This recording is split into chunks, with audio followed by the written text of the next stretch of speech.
Mohammad Rashid, mirror times है। आज हम अपने स्टूडियो में बैठे हुए हैं शाहीनबाग और हमारे साथ हैं समाज सेवी के एम तारिक साहब। जी तारिक साहब, हमारे स्टूडियो में आपका स्वागत है। धन्यवाद। जिस तरह से ओखला के हालात हैं, 40 फुटे पे आप देखें शाहीनबाग में पूरा खुदा पड़ा है, आने जाने वालों को कितनी दिक्कतें हो रही हैं। इसके अलावा जरा सी बारिश होती है पूरा पानी भर जाता है, कोई मोटरसाइकिल गिरती है, कोई कार ही गड्ढे में गिर जाती है। अभी पिछले दिनों में एक बच्चा जसोला में नाले में गिर गया, कई दिन में उसकी लात हाथ आई है। तो क्या कहना चाहेंगे आप? देखिए, जहाँ तक ओखला के हालात की बातें हैं, बहुत ही असामान्य है। और ऐसा इसलिए हो रहा है कि हमारे क्षेत्र में जो लोग जिम्मेदार हैं, खास तौर से एमपी, एमएलए और काउंसिलर्स वगैरह, तो ये इनकी लापरवाही है। अगर ये लापरवाही ना हो तो मैं समझता हूँ कि जैसे दिल्ली के दिगर इलाके हैं, पॉर्श एरिया है, तो यहाँ पर भी हो, लेकिन इनकी तवज्जो ही नहीं है कि आवाम, पब्लिक कितनी परेशान है और जिसकी वजह से कितनी परेशानी है।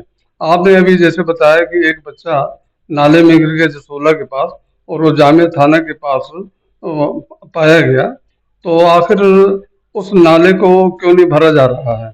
दूसरी तरफ बात ये भी है कि जामिया थाना, शाहीन बाग थाना के सामने जो कब्रिस्तान का के सामने के हिस्सा है, वहाँ पर पानी पानी हमेशा लगा रहता है। और साथ ही साथ आज ही से नहीं बल्कि कई सालों से लोग देख रहे हैं कि सड़कें पानी के ज़माने में भर जाती हैं और पानी से भर जाती हैं, और नतीजा ये होता है कि कभी कभी गाड़ी भी उलट जाती है। लेकिन मुझे बहुत अफसोस के साथ कहना पड़ता है कि जो लोग अपने आप को जिम्मेदार समझते हैं, अपनी जिम्मेदारी पूरी नहीं करते। मैं दिल्ली प्रशासन से कहूँगा कि कम कम अज कम वो ओखला पर ध्यान दें, और ओखला में ऐसे लोग जो अपने आप को कर्मठ कहते हैं और काम करने के लायक नहीं है और करते नहीं है, पब्लिक को परेशान करते हैं, ऐसे लोगों को हटाकर वो अच्छे उन लोगों को लाए जो कि काम करने वाले, जो समाज सेवी हो। उदाहरण के लिए मैं ये भी कहूँगा कि मुस्लिम एरिया है, और लेकिन इससे हमको मतलब नहीं है कि काम करने वाला मुसलमान है या हिंदू है। अगर हमारे हिंदू भाई अच्छा काम कर रहा है तो उसको भी सामने आना चाहिए, क्योंकि यहाँ पर पब्लिक की बात है।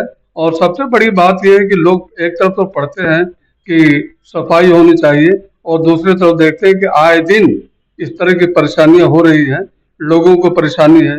कहीं सड़क कटे हुए हैं, कहीं नाले में पानी भरा हुआ है, कहीं पर कोई और दिक्कत है।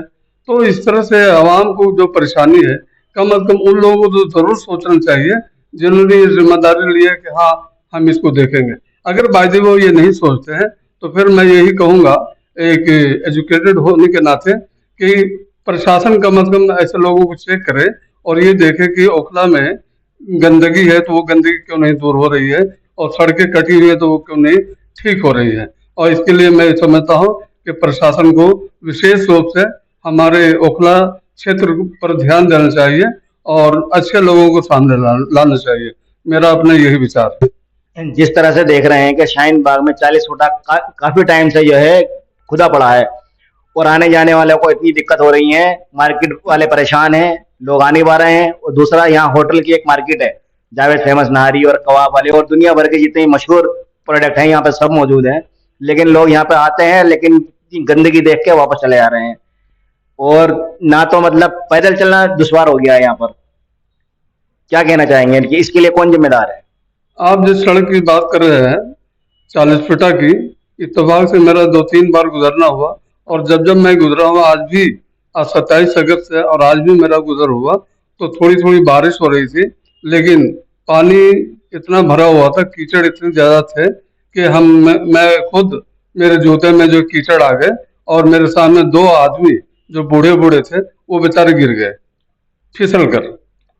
अब बताइए कि ये जो जिम्मेदारी लोग लिए हुए हैं कि भाई हम ओखला को सही रखेंगे, साफ रखेंगे, सुथरा रखेंगे, इलेक्शन के जमाने में तो दौड़ दौड़ कर आते हैं, और इलेक्शन के बाद फिर पब्लिक की हालत में कुछ पता ही नहीं होता है। तो मैं यही कहना चाहूँगा कि कम अज कम इस पर खुसूसी तवज्जो की ज़रूरत है, ताकि हमारे आवाम को, हमारे लोगों को परेशानी ना हो। दूसरी बात यह है कि हमारे ओखला में अगर ये स्थिति है तो मैसेज ये जाता है कि मुस्लिम एरिया है इसलिए गंदा है। हालांकि ऐसी बात नहीं है, मुसलमान भी साफ सुथरे लोग होते हैं, हिंदू भी साफ सुथरे होते हैं, लेकिन अब जब प्रशासन की तरफ से सड़क ही नहीं बनेगी तो उसका नतीजा क्या होगा। तो मैं यही कहूंगा अपने प्रशासन से भी कि ओखला क्षेत्र में विशेष ध्यान दे और आवाम की परेशानी को दूर करे। और ये हाल खाली 40 छोटे का ही नहीं है, बटला हाउस का भी यही हाल है, जाकिर नगर का भी यही हाल है। उधर मुरादी रोड पे हल्की सी बारिश होती है और पानी भर जाता है घुटने घुटने तक। और जसोला में अभी बच्चा गिरा था एक, 3-4 दिन में उसकी लाश मिली है। उसके घर वाले बहुत परेशान थे और यहाँ 3 दिन तक जो है ढूंढते रहे लोग जेबीसी लगा के, लेकिन 3 दिन के बाद उसकी लाश मिली है। अब उसमें क्या कहना चाहेंगे, किसकी गलती है? एक जमाने से वो नाला खुला हुआ पड़ा है और मतलब ये तो 15 साल का बच्चा था, अगर कोई छोटा मोटा बच्चा होगा तो वो तो मिलेगा ही नहीं इस हिसाब से। ये बहुत अहम बात आपने याद दिलाई है। सही बात तो ये है कि 5-6 साल से इस तरह की चीजें सामने हैं और जो भी यहाँ पर इलेक्शन लड़ता है वो यही कहता है कि हाँ हाँ होने के बाद मैं सबसे पहले इस पर तवज्जो दूंगा। लेकिन अफसोस की बात है कि अब तक कोई तवज्जो नहीं दे सका और नाले इसी तरह से पड़े हुए हैं जिसमें पानी भर जाते हैं। और यही वजह है कि वो लड़का इत्तेफाक से गिरा और जसोला जसोला में गिरा था, जसोला में गिरा और जामिया थाने के पास नाले का हिस्सा वहां पर से जब इधर आता है तो वहां पर वो पाया गया। अगर बाय द वे कुछ अच्छे लोग नहीं होते मनीष जैसे, तो मैं समझता हूँ कि उस लड़के का पता भी नहीं लग पाता। तो इसी तरह से पता नहीं कितने वाकयात होते होंगे। ये तो दिन के उजाले में इस तरह की बात हुई तो चीजें नजर आई, रात में पता नहीं इस पानी की वजह से कितनी दिक्कतें हैं।